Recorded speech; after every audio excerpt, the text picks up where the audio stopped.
Eric എന്നാണ് അദ്ദേഹത്തിന്റെ പേര്.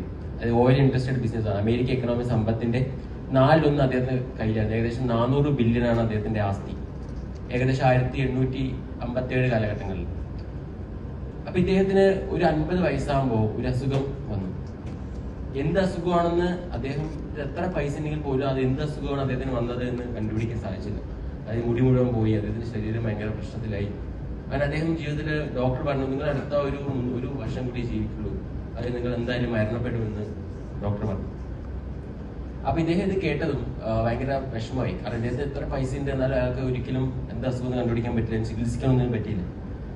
പിന്നീട് അദ്ദേഹം എന്ത് ചെയ്യുന്നു വെച്ചാൽ, പിന്നീട് അങ്ങോട്ടുള്ള ദിവസങ്ങളിൽ അദ്ദേഹം എന്ത് ചെയ്തു, 150 ദിവസം അദ്ദേഹത്തിന്റെ സമ്പത്തിന്റെ ഒരു 10% വെച്ച് ദാനം ചെയ്യാൻ തുടങ്ങി.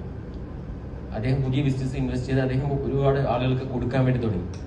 പക്ഷെ അത്ഭുതം എന്ന് പറഞ്ഞാൽ അദ്ദേഹത്തിന് ആ ഒരു കൊടുത്തതോടുകൂടി അദ്ദേഹം ഈ 54 വയസ്സിൽ മരിക്കുന്നു പറഞ്ഞ അദ്ദേഹം മിറാക്കിൾ സംഭവിച്ച് അദ്ദേഹത്തിന് അസുഖങ്ങളൊക്കെ മാറി അദ്ദേഹം പിന്നീട് ജീവിച്ചുകൊണ്ടിരിക്കുന്നു. പിന്നീട് അദ്ദേഹം മരിച്ചത് അദ്ദേഹത്തിന്റെ 97ാമത്തെ വയസ്സിലാണ്.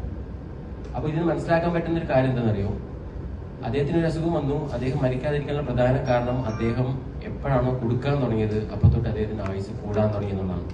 അപ്പൊ ഈ ഫിലോസഫി എന്ന് പറയുന്നത്, BNA ഫിലോസഫി എന്ന് പറയുന്നത് ഗിവേഴ്സ് ഗെയിൻ, ഇത് വെറുതെ പറയുന്നതല്ല. ആരൊക്കെയാണോ BNA ഏറ്റവും കൂടുതൽ കൊടുക്കുന്നത് അവർ ഏറ്റവും കൂടുതൽ കാലം ജീവിക്കും. ശരിക്കും അപ്പോ B always A givers gain.